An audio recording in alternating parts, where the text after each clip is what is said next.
যার হক এসেছে সত্য, ওয়াজাহাকাল বাতিল চলে গেছে মিথ্যে। ইন্নাল বাতিল নিশ্চয় মিথ্যে, কানা যাহুকা চিরদিন মিথ্যে। ডক্টর জাকির, ইসলাম ধর্মে তৌহিদের পর সবচেয়ে গুরুত্বপূর্ণ বিষয় কোনটা, যেটা আমরা অমুসলিমদের কাছে প্রচার করব তাদেরকে দাওয়া দেওয়ার সময়? তাওহীদের পর ইসলাম ধর্মে সবচেয়ে গুরুত্বপূর্ণ বিষয় হচ্ছে রিসালাত, তার মানে সর্বশেষ ও চূড়ান্ত নবী মুহাম্মদ সাল্লাল্লাহু আলাইহি সাল্লামকে বিশ্বাস করা।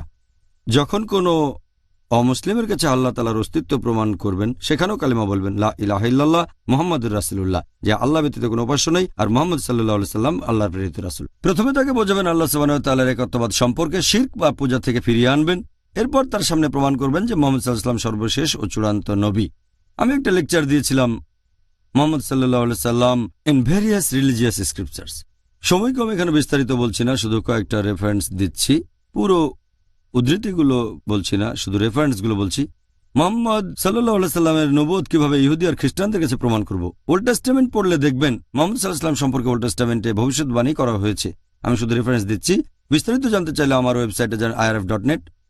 মুহাম্মদ সাল্লাল্লাহু আলাইহি সাল্লাম সম্পর্কে ভবিষ্যৎবাণী এটা আছে বুক অব ডিউটেরোনমিতে অধ্যায় 18 অনুচ্ছেদ 18, বুক অব ডিউটেরোনমি অধ্যায় 18 অনুচ্ছেদ 19, বুক অব আইজায়া অধ্যায় 29 অনুচ্ছেদ 12, সং অব সলোমন অধ্যায় 5 অনুচ্ছেদ 16।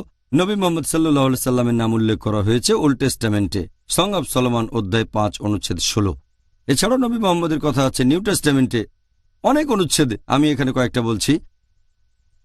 নবী মুহাম্মদ সাল্লাল্লাহু আলাইহি সাল্লামের ব্যাপারে ভবিষ্যদ্বাণী করা হয়েছে গসপেল অব জন অধ্যায় 14 অনুচ্ছেদ 16, গসপেল অব জন অধ্যায় 15 অনুচ্ছেদ 26, গসপেল অব জন অধ্যায় 16 অনুচ্ছেদ 7, গসপেল অব জন অধ্যায় 16 অনুচ্ছেদ 12 থেকে 14। এরকম অনেক ভবিষ্যৎবাণী।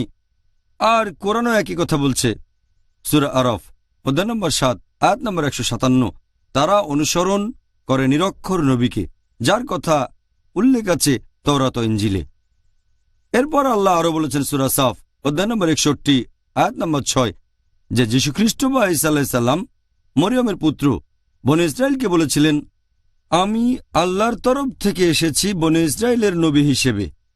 আমি পূর্বের তাওরাতকে সমর্থন করছি আর সুসংবাদ দিচ্ছি আরেকজন রাসূল আসবেন, তার নাম হবে আহমদ। আমরা জানি তিনি শান্তিতে থাকুন, এটা মুহাম্মদ সাল্লাল্লাহু আলাইহি ওয়াসাল্লামের আরেকটা নাম। এবার আপনি হিন্দুদের কিভাবে বোঝাবেন?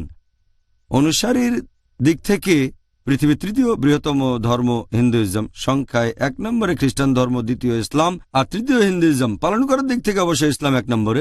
আপনি যদি হিন্দু ধর্মগ্রন্থগুলো পড়েন, সেখানেও কয়েকশো অনুচ্ছেদ পাবেন বিভিন্ন হিন্দু ধর্মগ্রন্থে যেখানে মুহাম্মদ সাল্লাল্লাহু আলাইহি ওয়াসাল্লামের কথা বলা হয়েছে। আমি শুধু রেফারেন্সগুলো বলছি যেখানে ভবিষ্যৎবাণীটা আছে।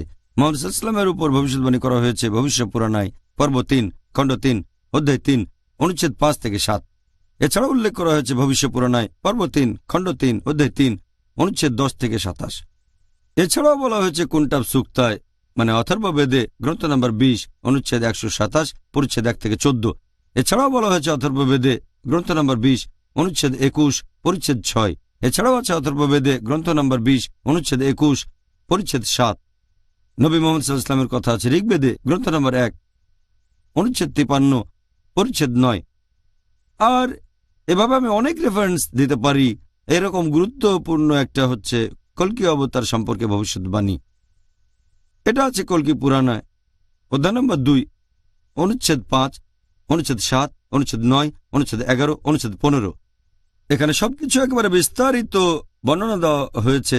যেমন ধরেন মুহাম্মদ সাল্লাল্লাহু আলাইহি ওয়াসাল্লামের বাবা, তাকে এখানে বলা হয়েছে বিষ্ণু ইয়াস, অনুবাদ করলে হবে আল্লাহর দাস, আরবি করলে আব্দুল্লাহ, তার মানে মুহাম্মদ সাল্লাল্লাহু আলাইহি ওয়াসাল্লামের বাবা।